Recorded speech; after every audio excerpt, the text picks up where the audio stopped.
I'm joined now by Dr. Denise Baden, who's Associate Professor within the University of Southampton Business School. She spent many years exploring Cuba and the leadership styles and contrast between Fidel and Raul Castro. A very good afternoon to you. Is this so? I mean, the headlines, end of an era, things are going to change, etc. Is it the end of an era? Oh, it certainly is. I think Fidel Castro must be the longest political leader. 5 decades he was in power, so it is the end of an era, yes. You've been looking at the leadership styles between the two brothers, but let's look at Fidel Castro first of all. He ruled with an iron fist, didn't he? Well, that's something everyone's fond of saying, but when I talk to the people who live in Cuba and the Cubans who've come to live in the UK, that's not the story that I get. The feeling that comes through is of Fidel Castro almost as a father figure. So the older generation tend to see him as a hero of the revolution. They're aware that many of them wouldn't even be here if it wouldn't have been for the health advances and the sort of equalisation of resources that he provided. It's mostly, I think, the newer generation who were born under the special period when it was chronically poor with the embargo, Soviet withdrawal of funds, and some of them blame Fidel Castro for the hardships they went through, but some of them blame the US embargo. But by no means is Fidel Castro held to blame by most people of Cuba. I think most people blame the embargo. But what about, I mean, how do you rationalise that with his human rights record? Well, you see, that's quite interesting as well. Again, you talk to Cubans, and many of them say, I'd rather be in a Cuban jail than Guantanamo Bay. And when I was talking to a Cuban who left Cuba, and I always ask about this human rights issue, and she said, oh yes, you can't always speak freely.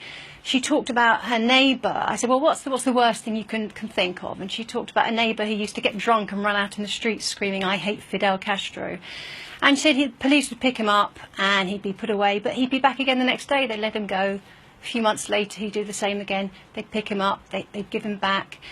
And when I went to talk to people in Cuba, I found it remarkable how freely they all spoke about Fidel Castro and Raul Castro and the policies. I was expecting, you know, from the discourse we hear, that people would be afraid to speak out, and that wasn't what I found. People Did they speak out, though? Did they speak out? Did they criticise the regime? Oh, yes. I had the head of a topical newspaper who was quite critical of the government in some ways. Not always, but some ways. And I think what it is, the media has been dominated by America. So, for example, when Obama visited Havana, you had the Cuban ladies in white come out to protest against the human rights abuses. And so, of course, that dominates the headlines. But they're paid for by Americans. People don't realise that. An American agency pays for them. Yeah, but the Cubans don't take them seriously. Yeah, but he did carry out human rights abuses. Look, even let's just take one section. Yes. Gay people and those with AIDS, completely persecuted. I think when you look back at the time at which the revolution was considered to be a little bit homophobic, which was in the 60s, I'm not sure many countries could hold their heads up high and say that they were as open as they should be.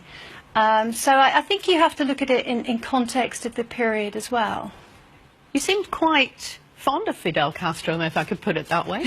I think what it is, I'm one of these people who've listened to all these news broadcasts, who's been exposed to the Miami voice as a very dominant voice. And I think I was just surprised when I went there not to find this browbeaten people who felt oppressed. Most of them are very, very proud to be Cuban. They loved and admired Fidel Castro. Not all of them, by all means. But even those who were critical of his policies couldn't hate him. They all thought he was well-intentioned, had integrity. And I think that made me a little bit cross, actually, because I think we've been exposed to a lot of misinformation, and this quite small minority in Florida has dominated the headlines today and over the past 50 years. So are you saying that what he did, the things that we would see as a human rights abuse, was okay? Well, do you want to be more specific?